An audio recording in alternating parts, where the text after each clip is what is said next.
안녕하십니까. 인천 부평구을 국회의원 박선원입니다. 윤석열 정부의 외환 유치 7대 의혹 그 진상을 명백히 규명해야 합니다. 저는 내란 국정조사 특위위원이었으며 민주당 내란 진상조사단 간사였습니다. 또 이번에 내란 특검 민주당 내의 특별위원회 간사이기도 합니다. 그래서 외환 유치의 심각성을 다시 한번 종합해서 국민 여러분들께 보고드리고자 합니다. 최근 윤석열 정부가 비상계엄의 명분을 조성하기 위해서 북한의 무력 도발을 유도하려 했다는 정황이 속속 드러나고 있습니다. 그간 외환 유치와 관련한 여러 제보와 의혹들이 있었으나 본 의원이 이에 대한 공개를 꺼려 해왔습니다. 공개를 하지 않으려고 했던 것은 북한의 위협이 여전한 상황에서 자칫 우리 군의 사기 저하, 지휘관의 판단 혼란 등을 초래할 수 있다는 걱정을 하였기 때문입니다. 하지만 특검 출범을 계기로 저는 다음과 같은 7대 의혹에 대한 철저한 진상규명과 법적 책임 추궁을 촉구하기 위해 오늘 중 특검에 아래와 같은 내용으로 고발할 예정입니다. 7대 의혹 가운데 첫 번째, 1.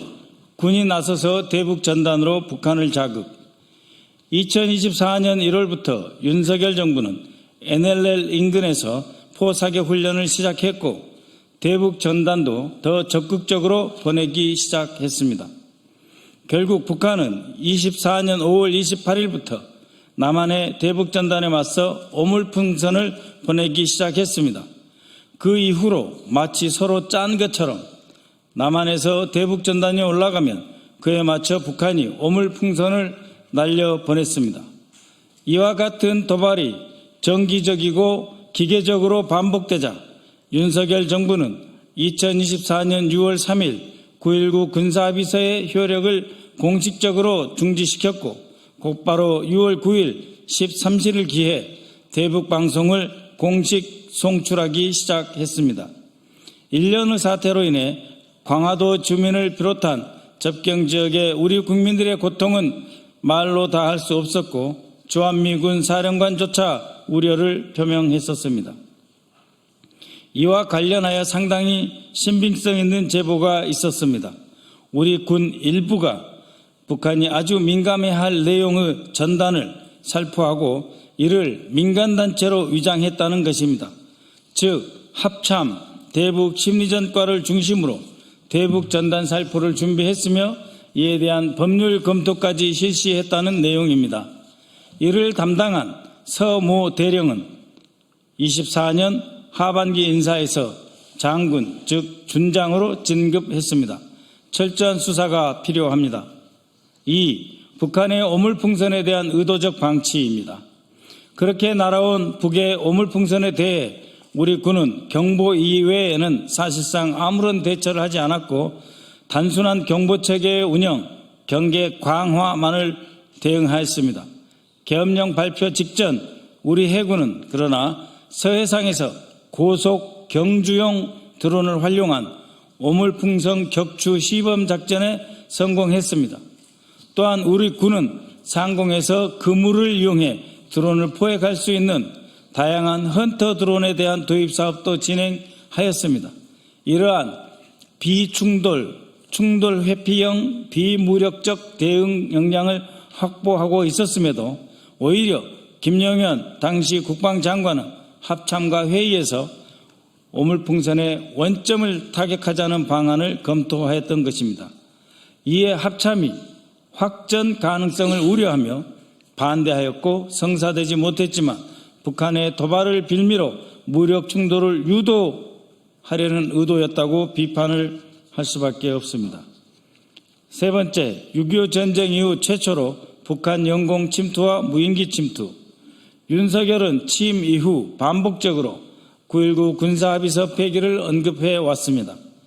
이를 무력화하기 위한 무리한 군 작전도 계속했습니다. 윤석열 씨 취임 첫 해인 2022년 12월 26일부터 남북 군사합의서상 규정된 비행금지 구역을 우리 항공기가 통과한 바 있습니다.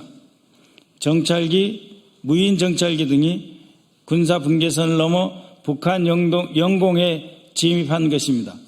우리 군용기가 북한 영공을 침범한 일은 6.25 전쟁 이후 윤석열 때 처음 일어난 것입니다. 이어서 24년 10월에는 평양 상공에 무인기를 보냈다가 추락했습니다. 이 작전에는 윤석열의 지시에 따라 여러 군사령부가 개입되어 있습니다. 심지어 일부 기종은 북한 영공 깊숙이 침투해 선전물 투하 및 도발 유도를 목적으로 설계되었다는 증언도 확보되었습니다. 이는 북한과의 전쟁을 의도적으로 유발하거나 적어도 공격을 유도하여 국내 비상계엄 선포의 명분으로 삼으려 한 시도였고, 대한민국 형법상 가장 중대한 반역죄인 외환유치죄 적용을 심각하게 검토할 수밖에 없는 사안입니다. 4. 해병대 포사격 및 아팔치 헬기를 동원한 통합정보작전 정황. 24년 6월, 7월, 8월, 11월 총 4차례에 걸쳐 백령도, 연평도 인근에서 대규모 해병대 포사격 훈련이 있었습니다. 북한의 연평도 포격을 유발했던 위치를 그대로 표적으로 설정했다는 의혹이 있습니다. 이것은 우리의 포사격 훈련에 북한이 대응할 수밖에 없도록 밀어붙였다는 의혹으로 연결됩니다. 2024년 6월에는 아파치 헬기와 공군 전투기가 위협 비행을 실행했다는 제보도 있습니다. 기존 항공기 항로, 즉 회랑을 벗어나 최근접 비행을 수행해서 북한군의 탐지할 수밖에 없도록 유도한 것입니다. 특히 적에게 노출시키고 고도를 높여라는 등의 지시가 있었고, 적을 타격하라는 등의 명령이 북한의 도청이 가능한 일반 통신망으로 전달되었습니다.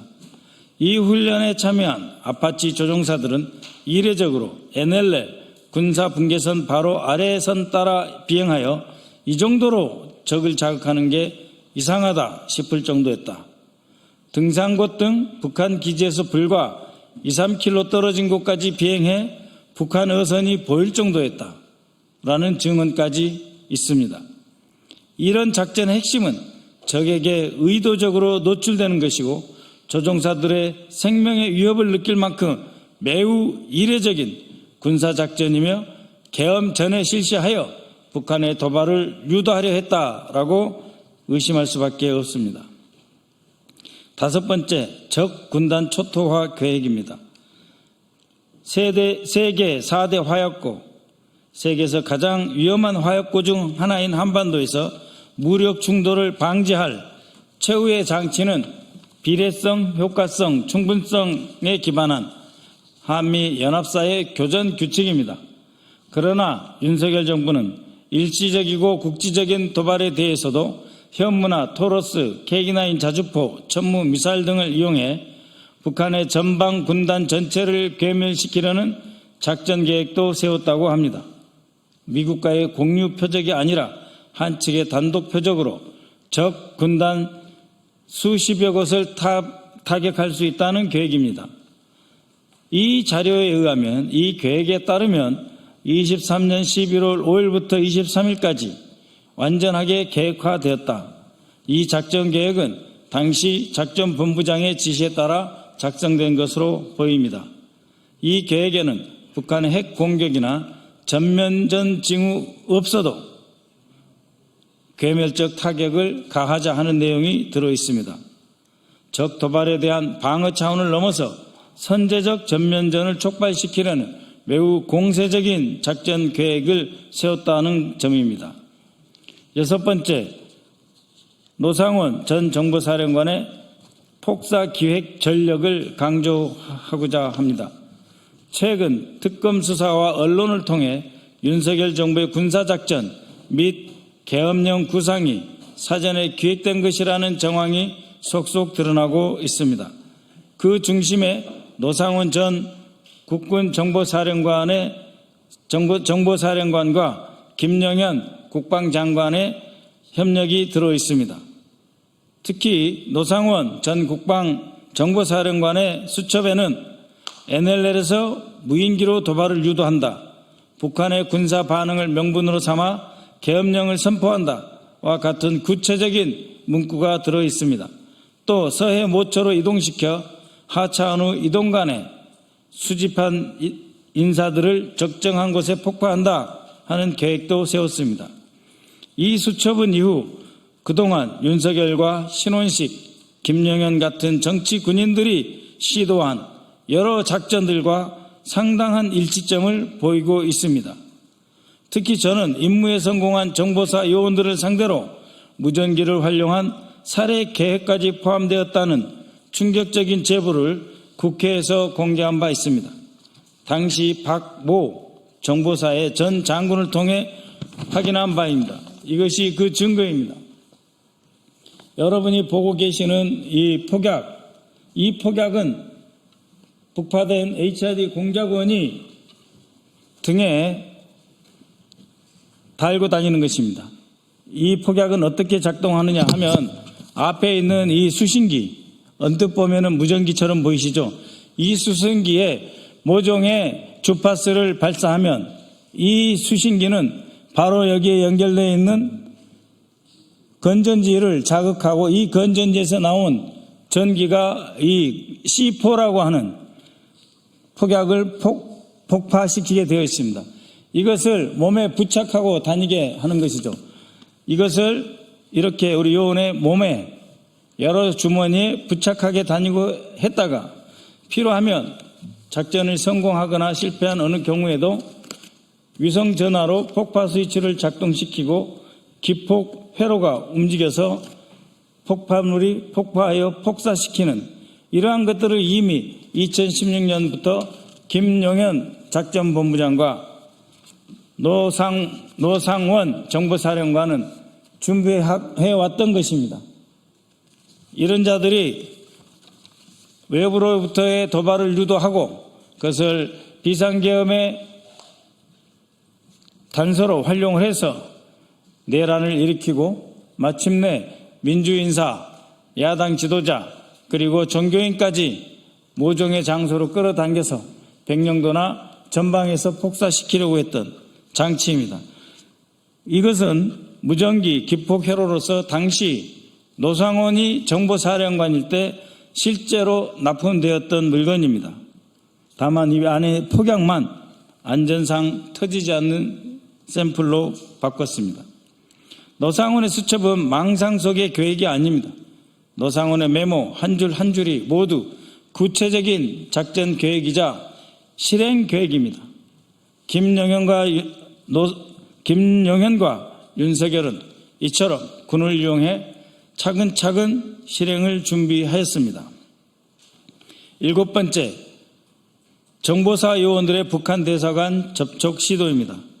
마지막으로 일부에서는 외환 유치가 성립하려면 단순한 도발 유도나 가능성을 넘어서 외국과의 통모, 즉 공동의 목적을 위해 의사소통, 연락이 있었다는 점이 인정돼야 한다고 주장하고 있습니다.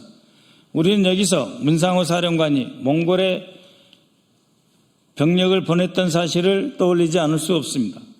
24년 11월 말 정보사 소속 중령, 소령 2명이 몽골 울란바토르에 갔다가 체포되었습니다. 이들은 북한 대사관 직원들과 접촉하려다 체포되었던 것이죠.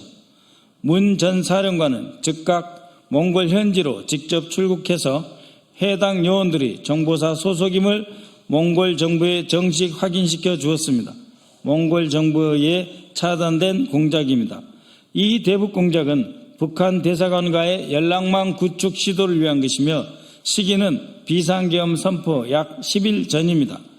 분명 계엄을 위한 북풍 조성 공작 통모라고 판단되기 때문에 특검이 이에 대해서 확실하게 진실을 규명해야 할 것입니다.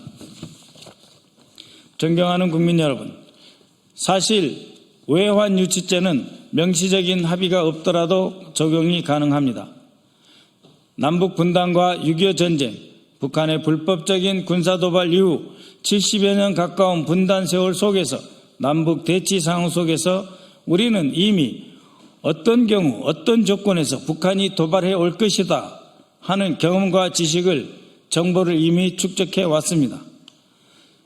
10월 3일부터 9일까지 날려보낸 무인기에 대해 10월 11일 김여정이 앞으로 또 한 번 이런 일이 있으면 선전포고로 간주하겠다라고 하는 위협적인 담화문 발표.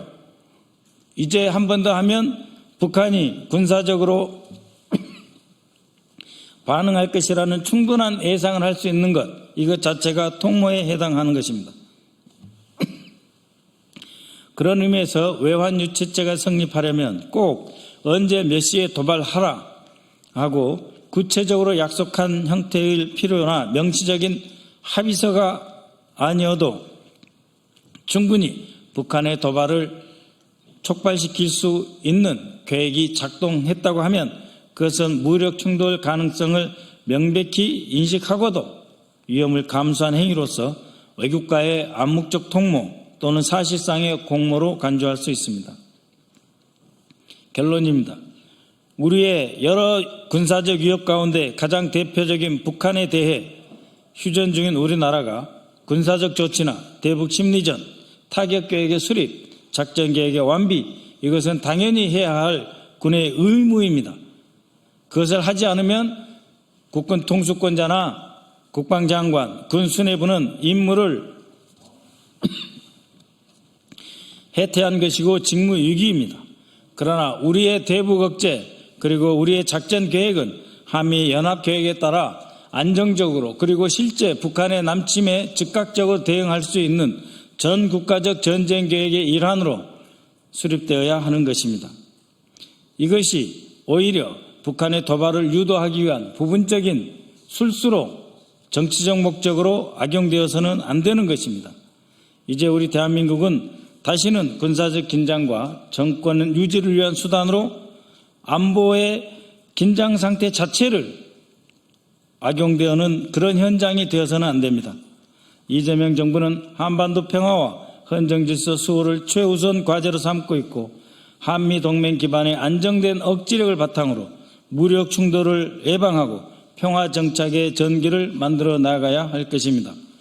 윤석열의 불법 행위에 대한 철저한 진상규명과 책임자 단죄를 통해서 다시는 북한의 군사적 도발을 유도하여 내란을 획책하고 비상계엄으로 장기 집권을 꿈꾸는 그런 지도자와 군이 나타날 수 없도록 해야 할 것입니다. 권력이 안보를 정치에 이용할 수 없도록 제가 제기한 7대 의혹에 대해서 확실한 수사가 진행되어야 할 것입니다. 고맙습니다.